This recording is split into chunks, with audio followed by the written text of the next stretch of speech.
Mm.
Welcome inside the PAVI segment for today, Thursday, the 20th of May, 2021. And we do apologize for this late start, but it was due to some technical difficulties. You know how these things happen.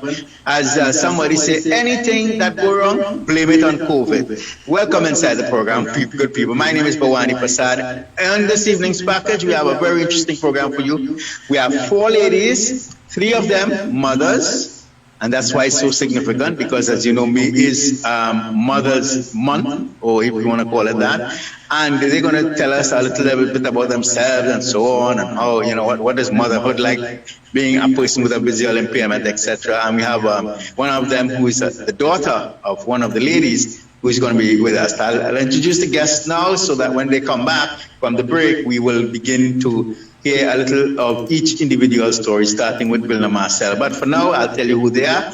They are Vilna Marcelle, Yvette Francis, Tricia Bruce, and Louanna Francis. Those are the 4 ladies that's going to be stealing the show this evening.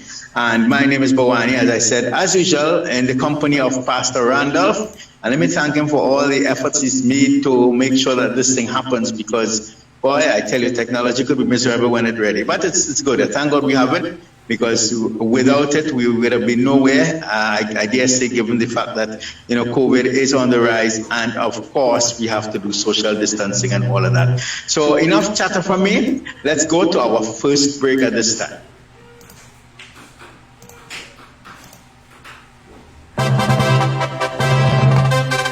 Courtesy is a presentation of persons associated with visual impairment. Previously on Courtesy. Excuse me, Mr. Gentleman. I noticed that instead of addressing me directly, you are speaking to my wife and expect her to speak for me. I want you to know I am not speech or hearing impaired. I just happen to be blind. And what are you having, sir? Sir, neither am I hearing impaired. There's no need to shout when speaking to me. And now, on episode 6.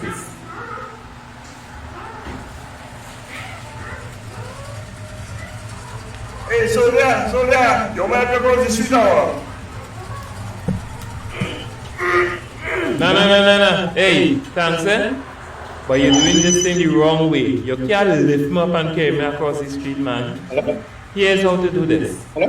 Let me hold you just above the elbow, and you walk a step ahead of me. Let me know when to step up and when to step down, and we'll cross together. Oh, you saw to do this thing? Thanks, man. Yeah, bless one.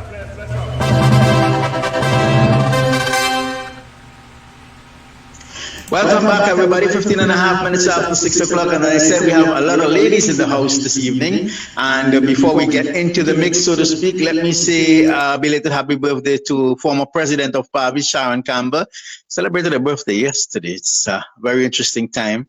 And also, we express condolences to those who lost loved ones due to COVID. We know that one of our members, she lost a son over the weekend. So again, to all families who lost loved ones, we extend our deepest condolences on behalf of PAVI, persons associated with visual impairment.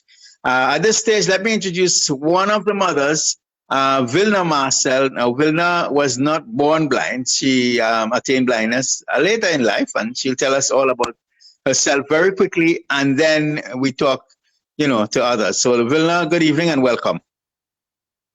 Good evening, Mr. Prasad and members of the forum. My name is Vilna Marcelle. I have, over the years, I've been diagnosed with diabetes, which I did not take seriously really or try to control it, because I was saying one tablet, you didn't want to take one tablet, but it went on for a while until in 2023, I began to get some difficulty seeing. And I know the last time when I had to take glasses, she told me that the eyes, the sugar was high, so therefore they could not have done it at the time. So I thought to myself, well, probably that is the same reason now. So I would try to get it down, and see how best I could cooperate with it, and until I go to do to change the glasses.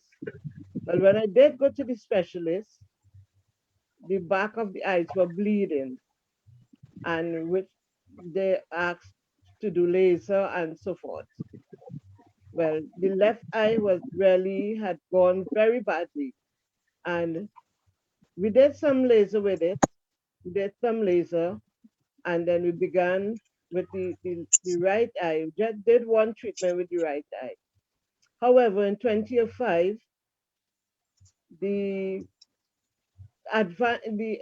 right eye had advanced so fast, so they decided to leave that and try to save what little of the right eye. So the operation was done in the right eye to detach the retina, and for 9 years, I had a little sight, very little sight, but I was still able to do work, still do things then. And in 2014, it went completely. It went completely.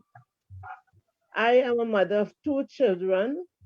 I have been married for 44 years until recently, September day, I lose my husband with a massive heart attack.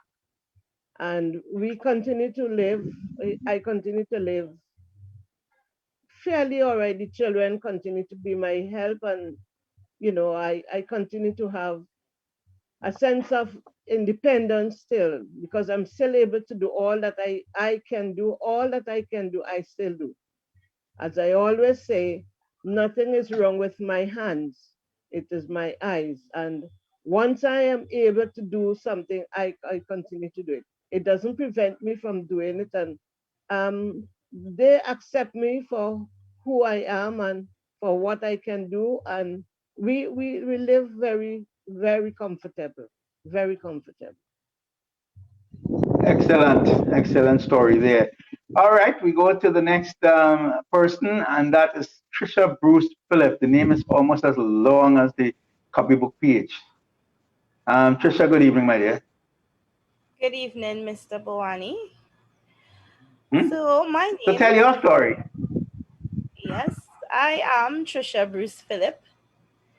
I am 35 years of age. That will change in the next 3 weeks or so. Well, happy birthday in advance. Why, thank you.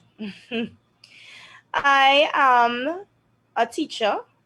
I teach children who are blind and visually impaired at School for Blind Children. I'm a mother of 3, 2 boys and 1 girl. And I'm a wife. I've been married for, it will be 10 years this December. I was born with congenital glaucoma.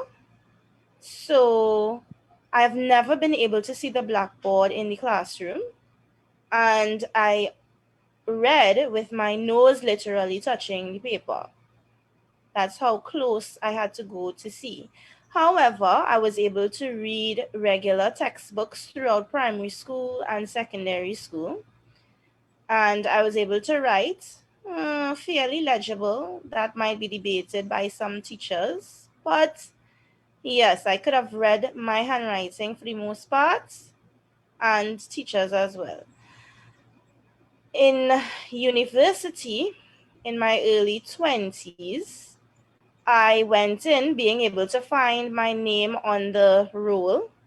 You know, they pass around this paper and you find your name and you sign next to it as being present for a class. When I was in my 2nd year, I got pregnant with my 2nd child. And after having him, I realized I couldn't find my name on the roll anymore. And I needed help. So I realized that my vision was deteriorating, but so slowly. The increments were so small, they went unnoticed until I woke up and said, hey, I used to see this particular thing and now I'm not seeing it anymore. I still have some vision today where I can see colors depending on how bright a room is. I can see my children trying to run past me with their little tricks. You know, I would see the outline of their body, but I can't read with my eyes anymore. I no longer see pictures. So I don't watch TV for all intents and purposes, but I do listen a lot. And that's pretty much the nutshell of who I am. I don't know if that's a walnut shell or what kind of nut, but it's a shell. Well, Yvette, time for your story.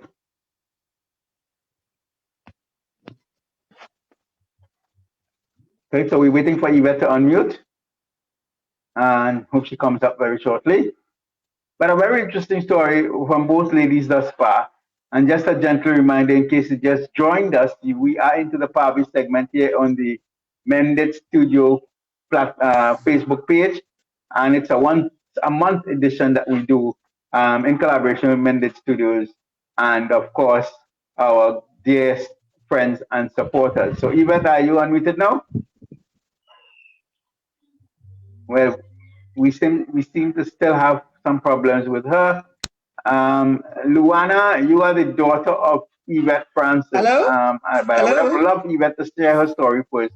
But you are one of her 4 children, correct? Hello? Yes. Are you hearing? Boani, can you hear me? Yes, we're hearing you loud and clear. Okay. All right. Thanks. Okay. So, right. So this is Yvette Francis. And I have been blind practically all my life. I want to believe I also was born with congenital glaucoma, but living in the country down Princestown way, I'm not too sure how my parents, what they have been told by the doctors, because they gave me this story about my eyes having this infection and they tried to try to treat it, and then it just got out of hand. And so, but I grew up as a child being blind. I used to have some light perception, but that has since gone. So I attended the school for the blind, and then I spent about 17 years there. I left school, and then I started to work. Then I got married, had 4 children, 2 boys and 2 girls. And I never really used my visual loss as a hindrance. I just felt that I had to do what I had to do. Even when I had my children and I used to take care of them with a little help, I was just curious and I just thought I had to do what I had to do, like, you know, with the with bathing them, changing them, taking them to school, cooking for them. And I was just comfortable doing what I had to do. Now I am a grandmother, and a happy one with that, because that's my second generation. And what else can I say? I'm a retired person now and enjoying it as well. Thank God I had my children when I had them, because they are very useful, very helpful. So life for me is still worth living. And I guess that's the way it is. I don't know if I left out anything that should have been said. Yeah. Right. So three very interesting stories there. Louanna, as a daughter of Yvette, it must have been a very interesting time when you were growing up, realizing that your mother was now blind. Before you even answer, Louanna, I keep telling myself and asking myself that I didn't put my children to sit down and explain everything. I think that was very tardy of me, but they never asked, and somehow we just lived. So let her continue to tell you what she felt. Good afternoon, everyone. Good afternoon, listeners. Good afternoon, Buani. Good afternoon to my fellow guests on the show. So of course, Mom just mentioned that she never sat us down to tell us about visual impairment. But I don't think there was any need to, because if that's all you know, then there's nothing to explain there. And I say that because of my both parents, as you may or may not know, my both parents, Mom totally blind, and my father also had some visual impairment. They both met at the School for Blind Children. Mommy, I'm telling too much of your business. They both met at the School for Blind Children, and so they had a different way of doing things. So as children, they got the job done. So cooking, cleaning, taking us to school, taking us, giving us licks, disciplining us. It was done. Everything was done, but in her own way. And the only time I probably started questioning is when I would have seen how my colleagues, my peers, how their parents would have dealt with them. So for me, for a very long time, there was nothing wrong unless there was a basis for comparison. So Mom had her way of doing things, and for us, that was normal. It's only when persons come in their space and they watch and they get amazed by the way she would light the stove and, do different things. When they point that out, then I realized, wow, that is something to be intrigued about. Because for me, that was just normal. That was just Mommy being herself. She just had her strategy. She had her way of doing things. Combing our hair, she did every single thing that a regular mother, I think even better than some, forgive me if you find I might be a little biased, better than some persons with sight. She took care of 4 children. And sometimes, I have to remind people, even in my adult stage, when they ask, but who's taking care of your mother? Who's taking care of your mother? I have to remind them. I say, listen, this is the same lady who took care of 4 children. So she knows she could handle herself, So for me, we had basically a normal childhood. Even at school, our teachers would have been a little extra on us. From the time they see that your mom is visually impaired, they would come down a little harder on you. And even neighbors, they would get down on you a little extra because you were not allowed to make the average mistakes of a normal child. It's almost as though everything you did, they remind you, hey, your mother blind, you shouldn't be doing X, Y, and Z. So you got the extra pressure from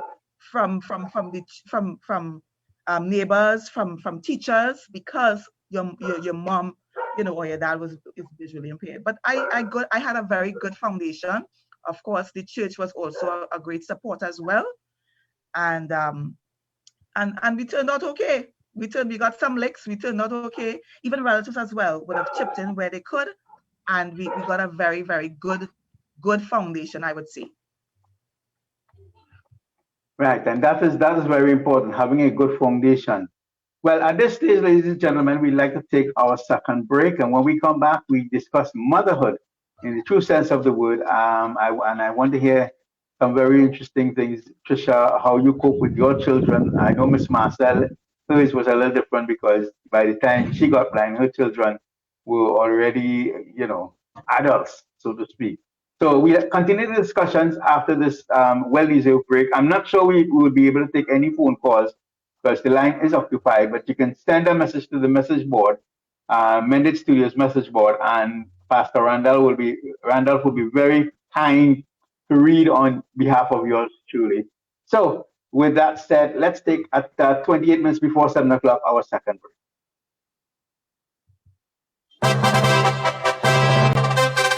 Courtesy is a presentation of persons associated with visual impairment. Previously on Courtesy.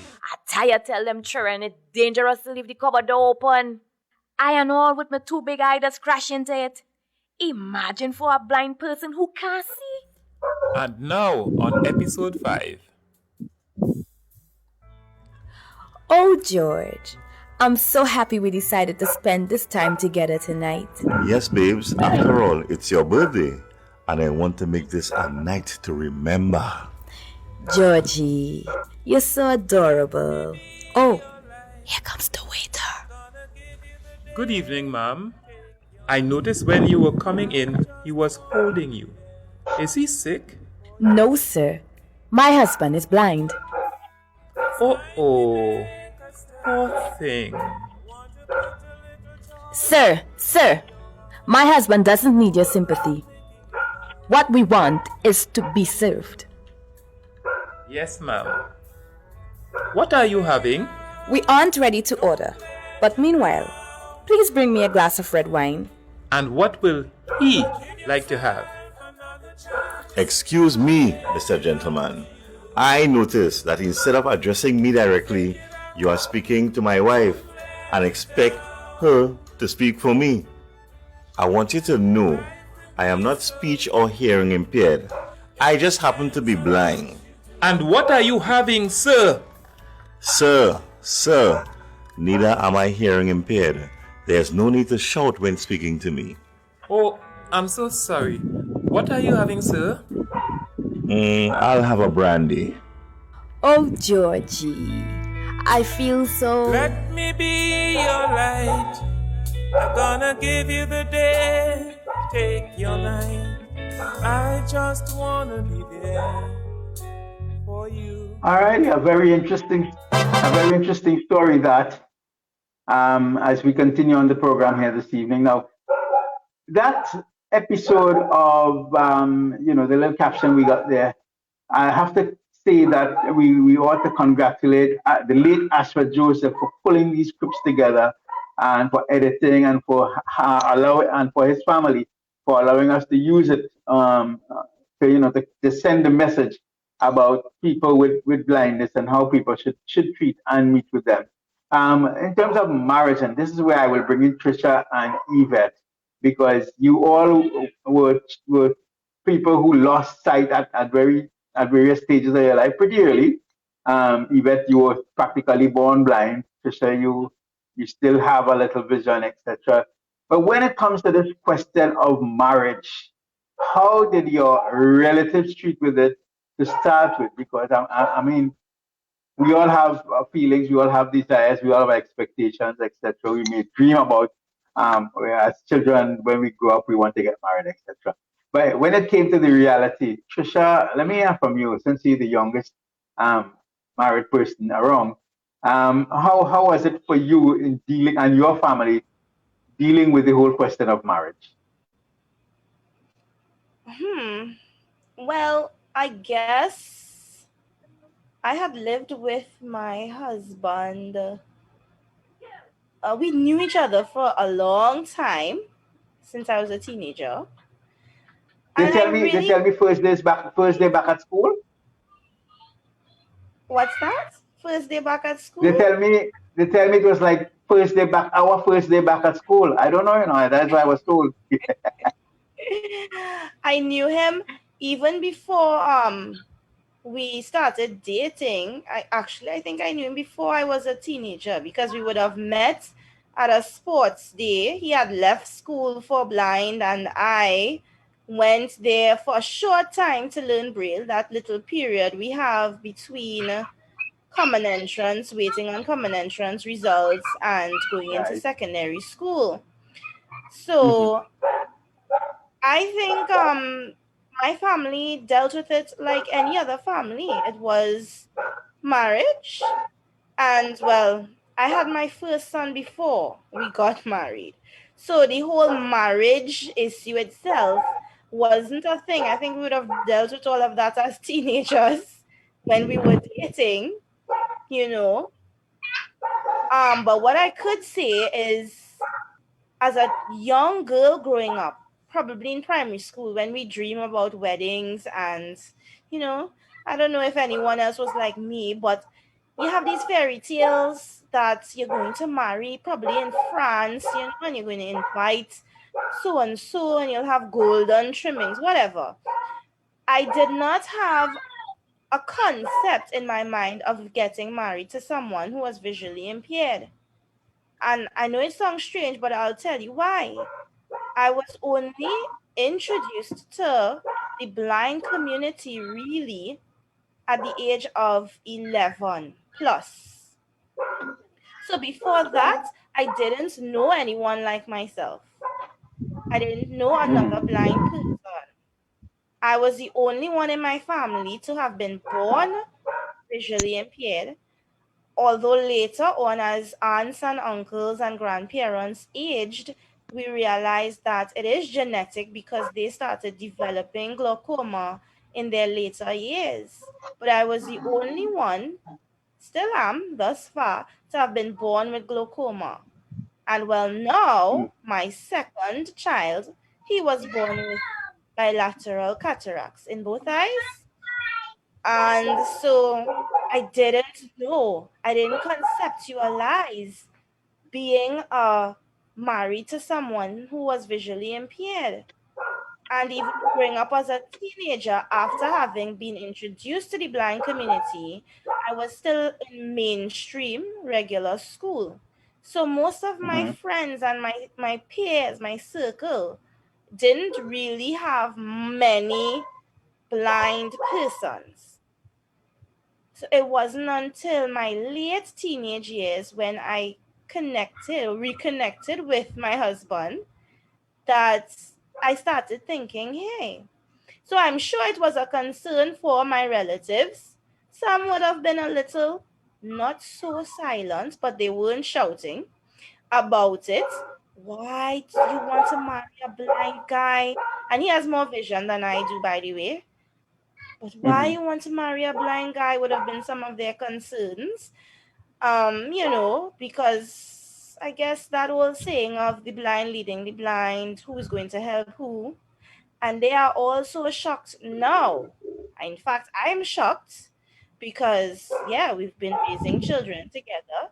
And when I look around at my cousins and so on, close in age group, I see aunts and uncles running to show them how to bathe their babies, how to deal with illness, how to change their diapers.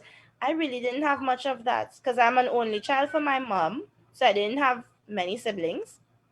I didn't have any siblings growing up with.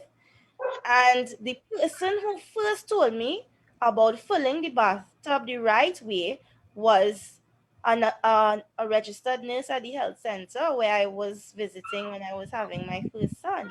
She paid me a visit at home, and she said, I want to see how you're bathing the baby. He was just a couple weeks old. And poor me, I was filling the tub quite full. But, holding him up and so on. And she brought me a little bucket, and she showed me, you just need to put this bucket, one of this in the tub, so that he could rest his butt and his back comfortably while you support his neck and upper back. And I had no problems after that. So that's just me and marriage. Nice. Very good. Yvette. Yes, Your Mama. marriage story. sometimes sometimes I feel like I can't say it enough, but let me see. My husband, I met him at the school for the blind as well. He too had come to learn the braille because he another first day back at school scenario. I don't know about the first day back at school. All I knew that I love my husband. I love his spirit. He was always joking, always laughing. He was always making the children dance because he played music on the piano. And I just loved how he had everybody just dancing. I just found that he had a good spirit. And one day when we had some visitors at the school and this visitor brought a baby girl, and I was now coming out of my shell, as they say, and I went to him and I said, you saw that baby that the lady had? And I can't remember what he said, but I said, I want a baby just like her, you know, not thinking about marriage. I just said that. But anyway, after I left school, and he left school before me, but then he started visiting where I worked.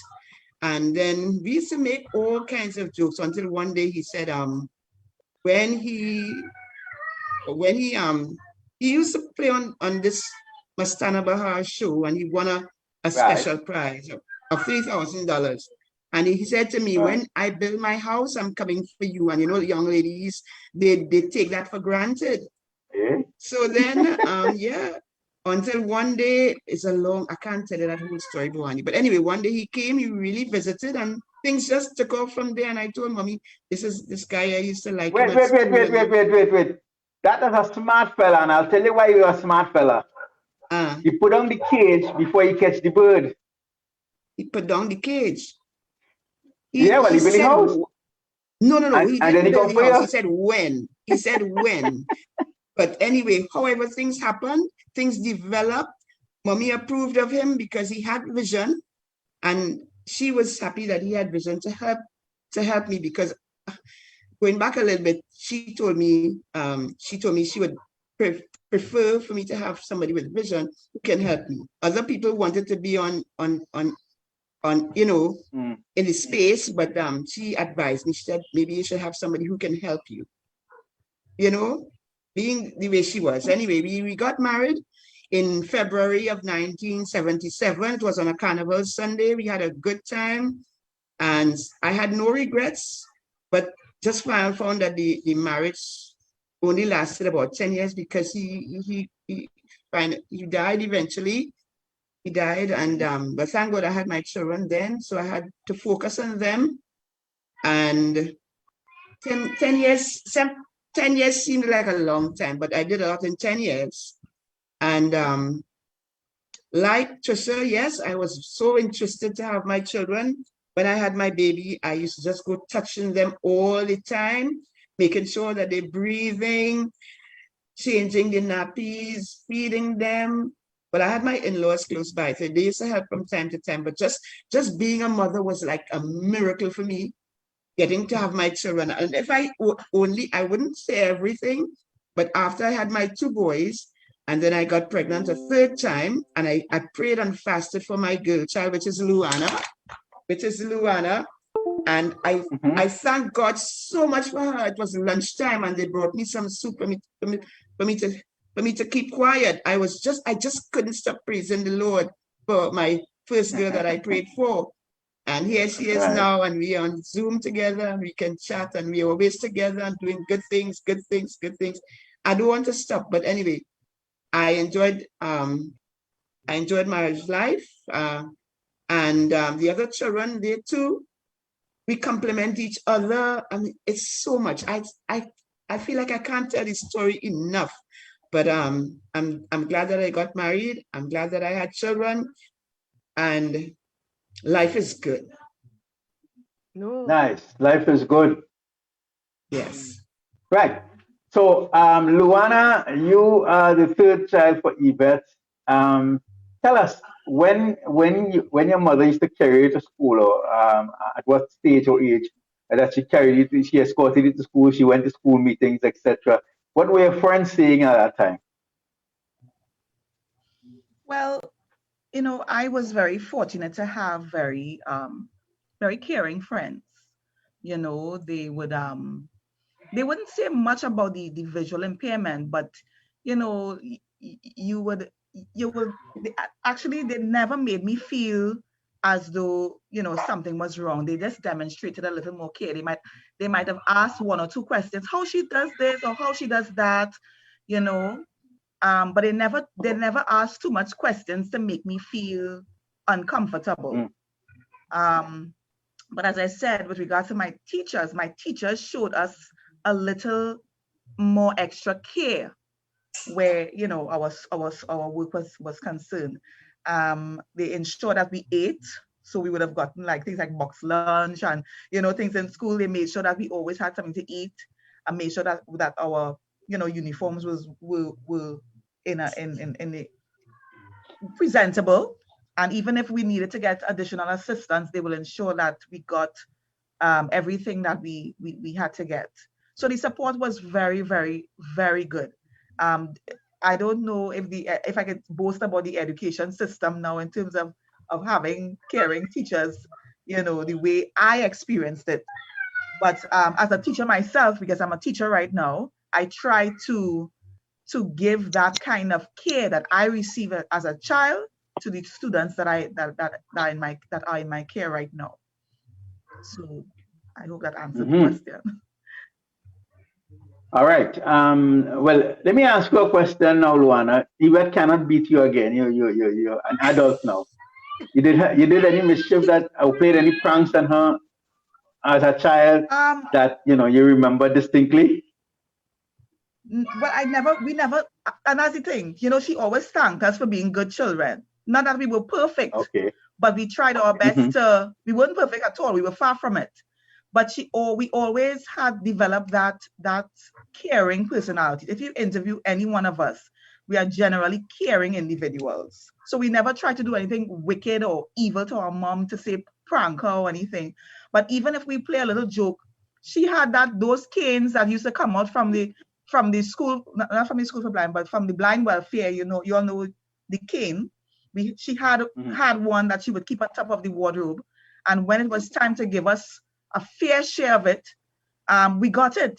And for me, it was kind of torturous. She didn't just beat you. You had to stand there for about a good 5 minutes, say, here, why you're going to get licks. So I think the lecturing before the licks would have been a little more torturous than the licks itself. But she did not hold back to discipline us. And especially our brothers, they got it more than the girls, because they might have stretched her a little further. You know, boys, they would run away, go to the beach, because we lived in Carenage while we were younger, so they would run away, and boys will be boys. Boys will be boys. They run, they go to the beach and what have you. They come back too late. They get some licks for that. You know, just general, normal teenager stuff. But she had a good handle. She was not afraid. I remember even my brothers, when they started to get a little taller than her, she will grab them and still discipline them. You know, so we have that respect for her. She's extremely tough, and she has this firm voice. I tell her even up to today, Mommy, you can't call me so firm, because when you say Louanna, from the time she says Louanna, I straighten up, because, you know, she has that firm voice about her that even up to today I respect. You know, so we never did anything really to cause her, you know, stress. There were stresses, but we tried our best not to do things to cause her any additional stress. Yeah. Okay. I just want to come back to Ms. Marcelle now. I know you didn't have all those trials that these two ladies explained for you, but I know now you have a little grandchild who gives you the world of horrors, as it were. So how you cope with your grandchild as a VI person, Vilna? Well, not only the grandchild, it have a great grand to back it up too. So when the both of them meet and said, I'm sure just now, I don't know if you all hear, because they were right in the back here running and shouting. But with regards to my the motherhood there, when as those children were already adulthood then, and they did not know how to deal with the blindness really. They were quiet, they were silent because they didn't know what to say, they didn't know how to talk, but they just do try to encourage you and, to let you do what you have to do. And I had to ask them, I said, leave me alone and let me try to do, because my husband didn't want me to do anything at all. He say, you must remember you're blind now, you're blind. So you can't do all it is supposed to do. And I felt that was such a blow to You're me, dropping in really, your volume because a that little bit. was, pardon? No, you're beginning to get a little soft. Uh, Go so ahead, keep going. yeah, yes, that first year was very difficult for me because I was very depressed. But after he went away, and I told the children, I said, well, allow me to do what it is I could do, and they did, and I continued to wash, I continued to run. So I got back my independence, and which was really what PAVI was teaching you, to still have some bit of independence about you. They try to encourage me. Even now, they say, Mommy, you strong, and thing. And all it is, I'm saying, like, I'm going to do so and so, and they do it. Well, the only thing that really I miss terribly with him is that I still used to bake. I still do bake, but he used to put it in the oven because I couldn't really deal with the oven. So that is one of the many things that I missed him for. So now I can't bake as I think I have to bake now when Stacy or somebody else at home, because even though Joel like to cook, he afraid the fire. So it's always thing. And he always used to tell me, Vilna, call somebody to put it when they put the pot on the fire. The pot is not on the fire, and all the time that was always my thing. But I say when I had to take time to be calling somebody, I just put the thing on the fire and they cook.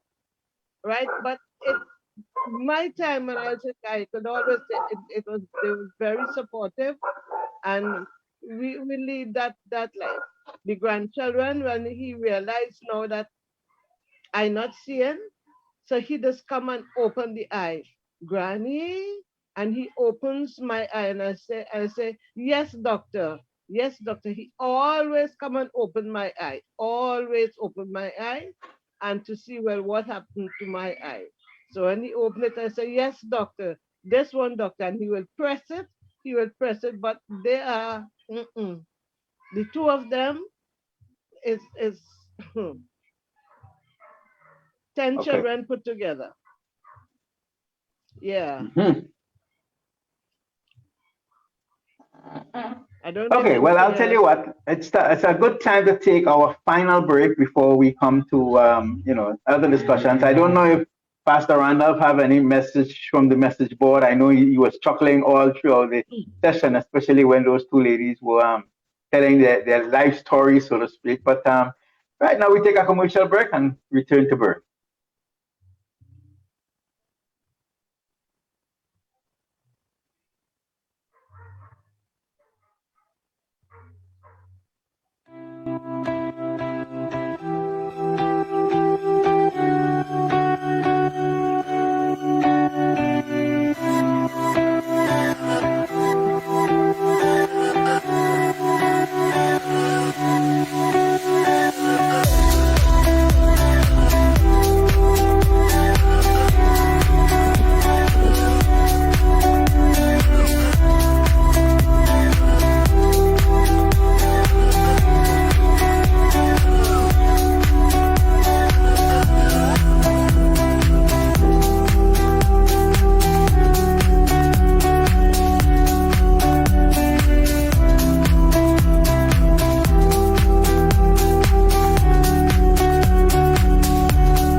Welcome back, everybody. It's just about 5.5 minutes before 7 o'clock here in Trinidad and Tobago. We're going a little over time because we started a little late. But in this segment, Pastor Randall, do you have any messages from the board?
Mm.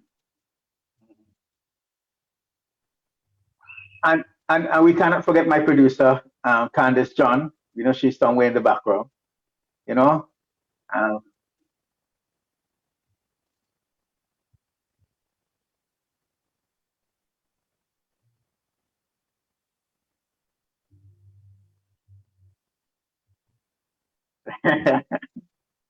yeah. I, I think that's what you call succession planning. You don't know. You never know. All right, I want to make a confession, and I've made it time and time again to Yvette, and I'll make it publicly now.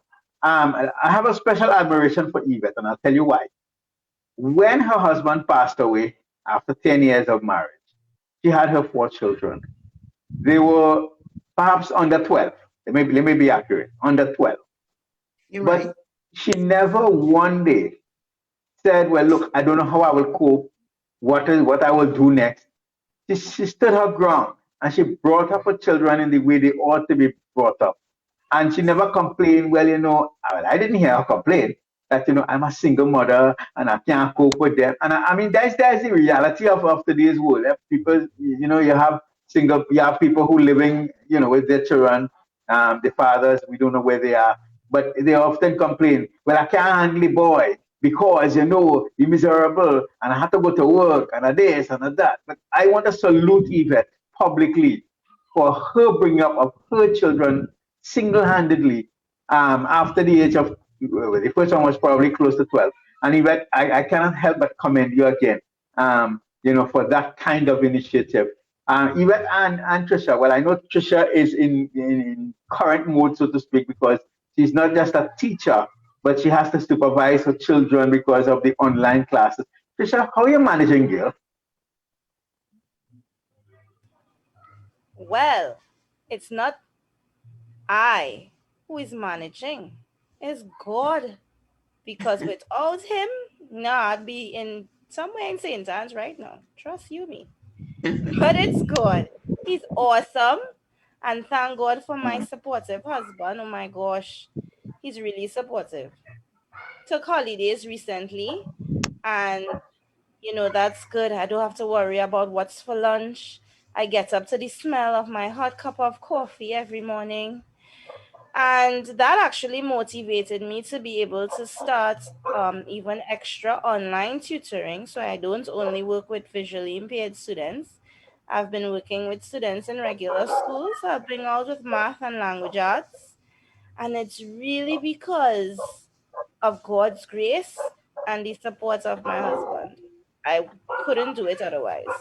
It's really not me. Yvette, your days was a little more easier because we didn't have technology like they do now, and probably you had to do a lot more groundwork in making sure that the children did their home lessons. How was it for you? Okay, well, first let me say thank you for your observation and for your endorsement of me. But with my children, but the girls in particular, they love school up till now, where there's a course and they're able to do anything to enhance their abilities and so on. They Louanna and my other daughter Tracy, they're always into something. Louanna could probably explain how they do it, but Tracy has been going to school since she was 2.5, and she still loves school. She too is helping her children, in fact. She helped them with their schoolwork, and I dare say she's a good mother. She's a real good mother to be able to find time to help her children with their work and still go to work and come back and do all the duties that she has to do. Louanna, with all her students, all she tells me is, Mommy, just pray for me. And I do that. And I trust God, he's helping her to focus. It might be a little tough on her, but she can explain how she's coping. And I know she's coping by God's grace. And she too has a good, well, I shouldn't say that for her, but maybe she will agree with me when I say she has good support as well. And she has good friends. So that makes it easy on me. I just have to pray and see God work his miracles in their life.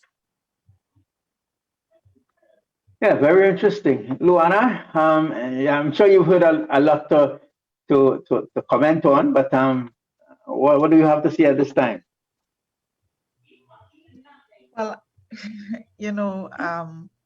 I just want to reflect back on my school days. It was nothing like what these children are going through right now.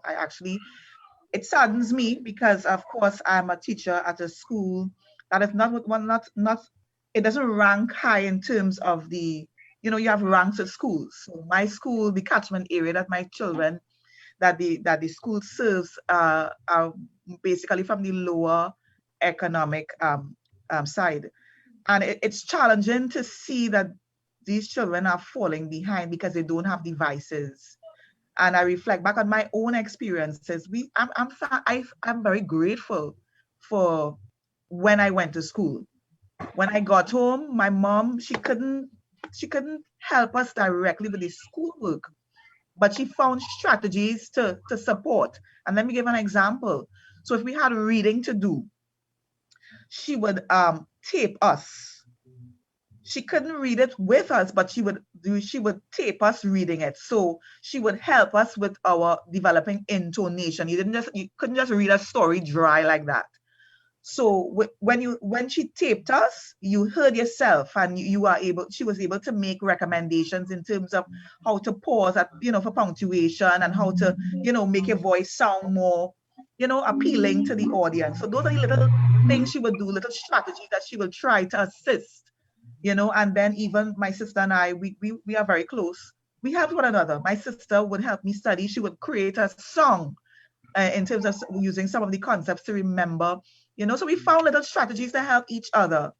And we know that our mom, she had her limitations, but just sitting there with us and saying, listen, I'm with you all, I'm listening. That in itself was support for us, because even that, when I see with my own students, I'm a little harsher on parents these days now, because they give me excuses as to why they can't assist their children. And I'm a little intolerant, forgive me, as a teacher now, because with my mom, and I tell people, with my mom and her limitations, she still made an effort, So what's your excuse? You have all of your faculties in place.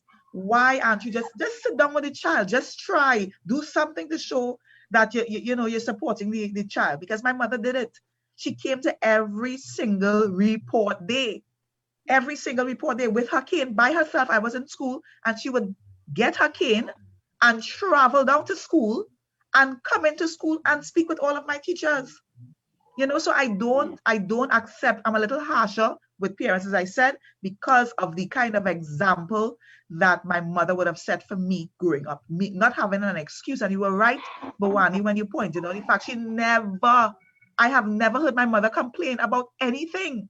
And she had reasons to complain, as in, I can't do this because, she never complained about anything. She was always solution oriented, always finding a way to do something, and even now, if you go home and she has a little situation, she's like a MacGyver. She's like a MacGyver. She will fix whatever. She will find some kind of, I said, Mommy, what kind of contraption is this? She will find a way to get it done. Yes, so she's that type of person, and that is, for me, is very encouraging, because even when with my sight, I could come up with excuses for not doing things. Even when mom comes to my home here, she would go into my kitchen cupboards and stuff and tell me what I have, and say, listen, those chocolate bars that you have there, or what have you. She will find things that I cannot find in my home. So my mother is just amazing.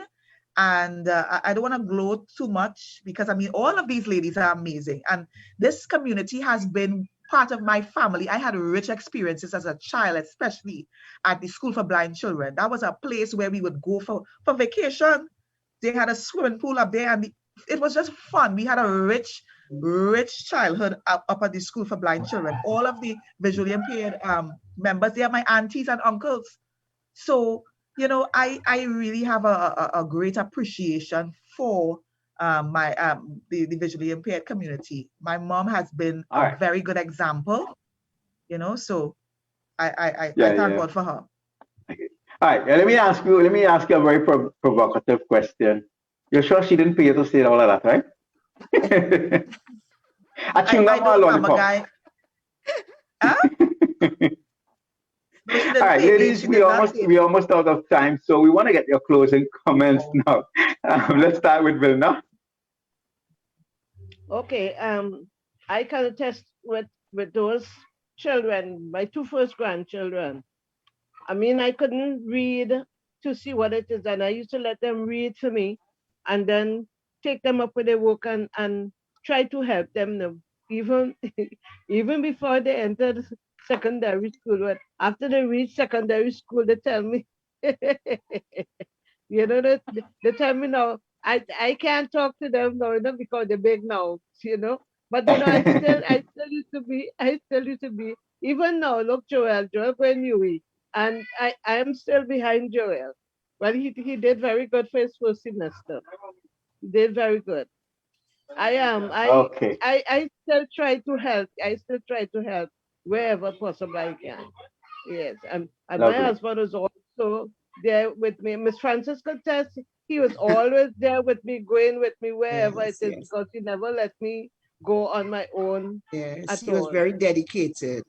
Yeah. May his soul rest in peace. Lovely, lovely. And I have to confess to our listeners that when Joel was going to school, PAVI's office was in Barataria, and he used to always run over the road after school to look for us. And he had big dreams. Anyhow, Joel, congratulations. Stick with grandma, and that's all we can say for you, my brother. Okay, Tricia, closing remark. Well, what can I say? I hope that all of our stories were encouraging to somebody.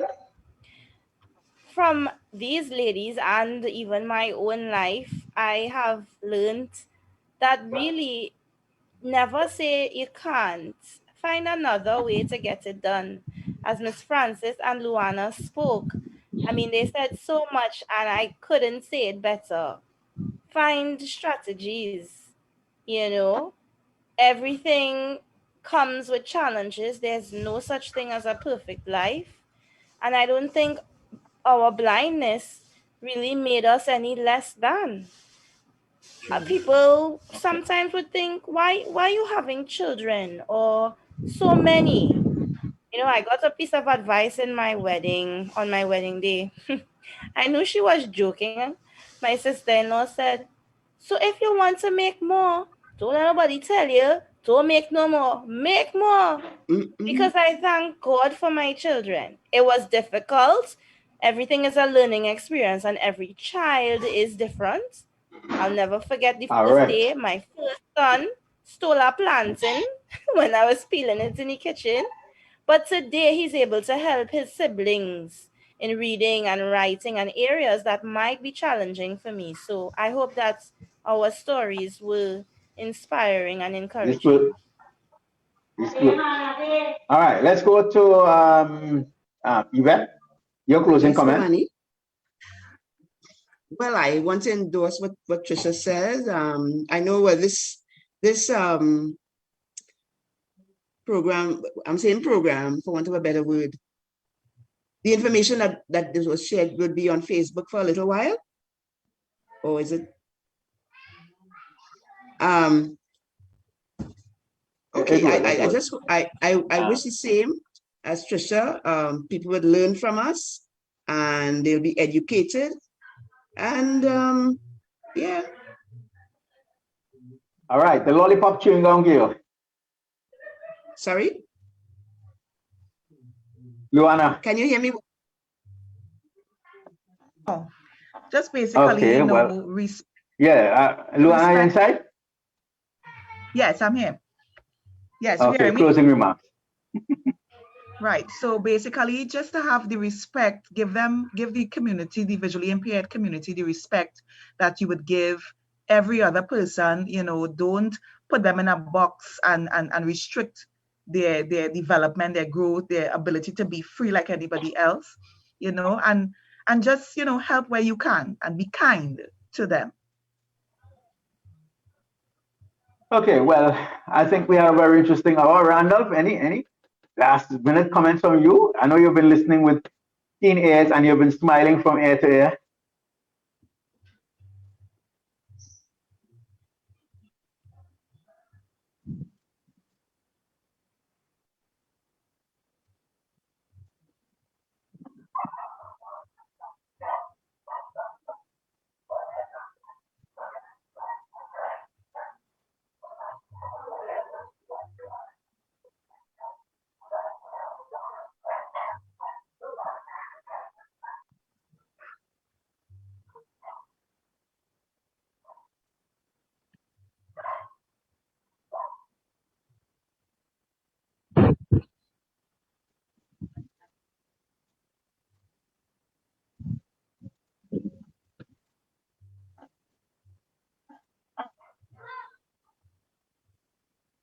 Mm.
Yes, yes, I remember that.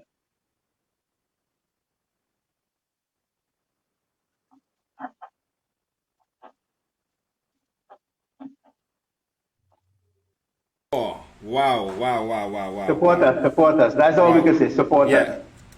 Let me just say this because Facebook was not hearing me, so I just need to say a few things again. I was just thanking everyone for the work being done within the vineyard of PAVI, and Candice is also involved. Candice John, that is involved in this, and I want to commend you for doing the work that you do. Before now, I have not had this experience of really getting to know the visually impaired, and I may be ignorant to a lot of stuff, but I have learned some stuff. For instance, walking with someone that is visually impaired, I know now more than ever how to lead them. I enjoy doing that at the studio. Going through the corridor, you have to put your hand behind your back, and they will hold on to your hand there so that you are giving them coverage so they don't bump into stuff. I've really enjoyed getting to learn these different things. And so even the members of my team, and I believe that they are very expressive towards the visually impaired, and we continue to stand with you. We continue to support this ministry, right? And you can lean on us at Mended Studios to be able to give that type of support. Ja Angel is saying very, very inspirational, and she is also saying that she thanks God for the visionary and supportive spouses. Yes, and blessings to you, Mr. Bawani, as well, and blessings to the children, blessings to everyone who support the PAVI Trinidad program. It's on once for the month, the third Thursday in every month, and you can support them. You can get in contact with Mr. Bawani Posad, of course, utilizing his WhatsApp number, and I can give out the WhatsApp number, Mr. Bawani. No, I'm too crowded with that. You can call the office. Well, the office is closed at this time, but you can look at PAVI's Facebook page for information on how you can contribute towards the development of the organization and our program initiatives. So look at the Facebook page. Excellent. Right? And so, well, that's where we're gonna put the lid on the program for tonight and for this month. We want to thank everybody. We want to thank our guests, Vilna Marcelle, Yvette Francis, Louanna Francis, and of course Tricia Bruce-Phillip. We want to thank our behind the scenes producer Candice John and everybody who's made this thing possible. A little technical glitch here and there, but we managed to survive, and thanks to Pastor Randolph again for his technical touches. And to you, remember, as we always say, an ounce of prevention is always better than a pound of cure. But if you lose your sight, do not be afraid to call on PAVI 220-1073. But as I said, until further notice, our office will remain closed because of the COVID restrictions. My name is Bawani Prasad. Thank you for listening and viewing. Until the next time, with the good Lord willing and the creams don't rise, take care of yourself. Love you madly. Have a good night. Good night. Bye-bye. Yeah, yeah, yeah, yeah.